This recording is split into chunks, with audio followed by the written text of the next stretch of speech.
to call Thursdays Little Fridays because it just makes it feel like you're just a little bit closer to real Friday. I like the way you think. That's what we're going to think here on Weather Channel Live this afternoon. Thanks for hanging out with us. Lynette Charles, Felicia Combs. We are your meteorologists for this afternoon that will be mapping things out for you. Yeah, hopefully we won't get Let snow. Well, that lake effect machine does not shut off until you get a significant covering of ice. Exactly. Yeah. So what does stand out right now, of course, we have 32%, so 33%. But look at Erie. Erie's covered right now. Yeah. Yeah. I mean, and that's a big deal. That's what you wait for, right? You wait for the lakes to get more covered so that you're not just living in constant lake effect snow, right? That is not so much the case as you look at Lake Ontario, as you can clearly wide see open here. right now.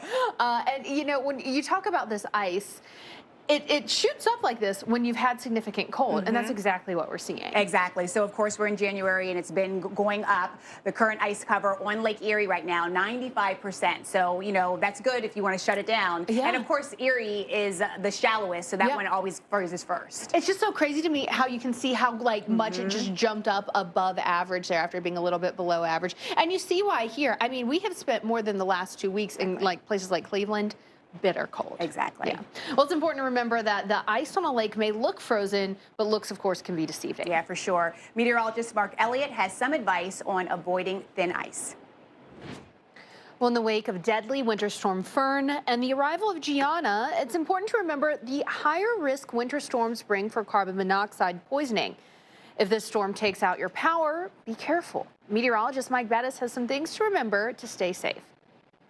So important, especially in times like this when there are so many people without power. Exactly. We see it every year, right, Lynette? Whether it be hurricane season or now with these winter storms that, sadly, every year there are carbon monoxide deaths. So the more you know, the better you are and able to stay safe. Yeah, and those are some good tips that Mike Bettis had there. So as we go through this weekend, once again, we're going to be dealing with the Arctic cold. Population with lows below 32 degrees. It really peaks as we go into Sunday morning. Look at that all the way down into Florida. So that cold air is going to be getting more intense in the coming days for some of us, and it's sticking around. It's in no hurry to move out. We could see some record lows Sunday morning. I mean, look at this forecast. Daytona Beach, the forecast is 25. We're talking about not just like new lows. We're talking about smashing the old records that have been around for quite some time in some of these instances. Yeah, 1936, Daytona, Orlando, 1936 as well. Now look at this. So we're looking at the future radar here, and you can see that big system brewing just off the coast right there. But I'm looking at this. Again, this is future radar. Possibility that could be happening here.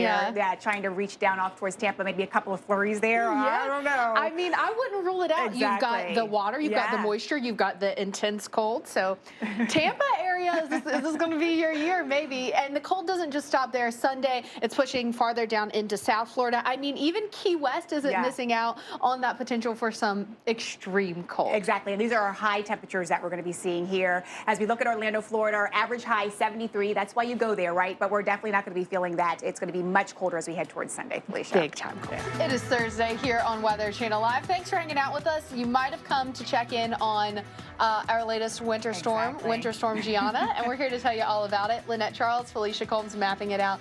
And Lynette, we've got more updates, of course. We do, and things have changed a little bit with some of the models. We're going to show you that in a matter of moments, but all Another Thursday here on Weather Channel Live, and we're talking about yet another winter storm. Yeah, we sure do have another winter storm. Gianna, we're going to be talking about that. Plenty of snow with that and some cold air moving in as well. All of that. Lynette Charles, Felicia Combs mapping it out for you. And, you know, typically you think of fun when you think of winter.